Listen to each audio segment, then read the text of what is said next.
problema mo? Babe, sino yung nakita ko nakasama mo kanina? May lalaki ka ba?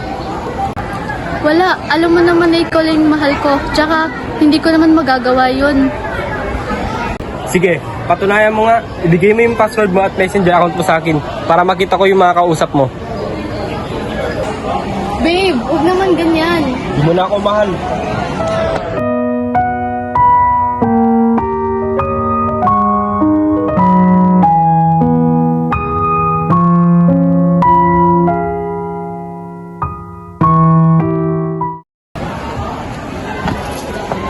Bes, ano nangyari sa'yo?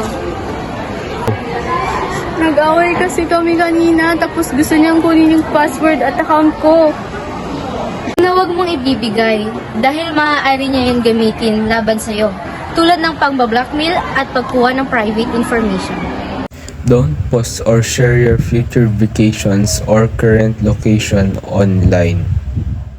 Hello everyone! Welcome to my vlog! So, andito ako ngayon sa Boracay para mag-relax at mag-enjoy mag-isa.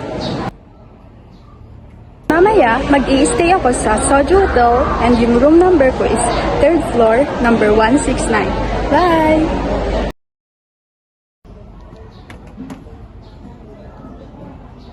Mag-isa to mamaya sa hotel at mukhang mayaman. Kailangan ko siyang matempyuhan tapos tsaka ko siya dudukutin. Nakalipas ang ilang oras at nang bumalik na ang babae sa hotel.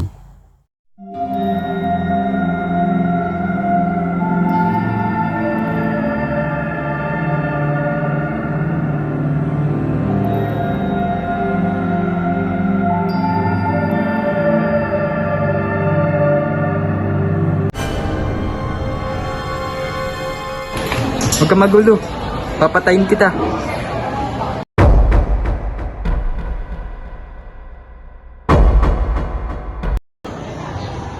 Hoy, hindi mo sa kanya.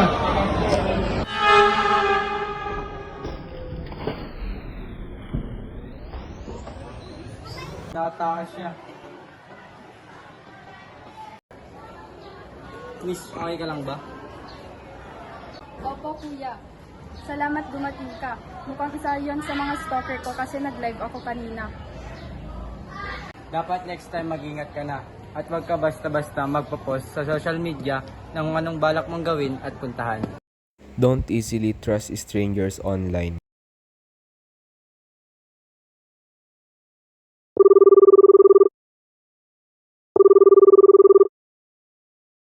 Hello? Sino po ito? Ay, ako to si Tito mo. Matalik akong kaibigan ng nanay mo noong bata pa kami. Nga pala sabi ng mama mo, sendan mo daw ako ng pera sa Gcash. Ibigay ko daw sa kanya mamaya. Okay po. Pero magkano po ba kailangan niya? 150 lang naman yung sinabi niya. Send mo na sana agad para okay na. Okay po. Ay anak! Hi mama! Nga pala may tumawag sa akin. Sabi niya siya si Tito Mark. Tapos nagpasend po siya ng Gcash ng 150. Hala anak, wala akong kilalang Tito Mark. Baka scammer yon. Hala! Buti naisip ko na kausapin muna kita bago ko siya bigyan ng pera. Oo, mabuti yun. Dahil dapat hindi tayo basta nagtitiwala sa mga nakakausap natin sa social media. Dahil maaari silang nagpapanggap lamang upang ma-scam ka. It is undeniable that in the 21st century, social media has become the most accessible way of communication throughout the whole world. But keep in mind that we should be aware of the dangers in using technology.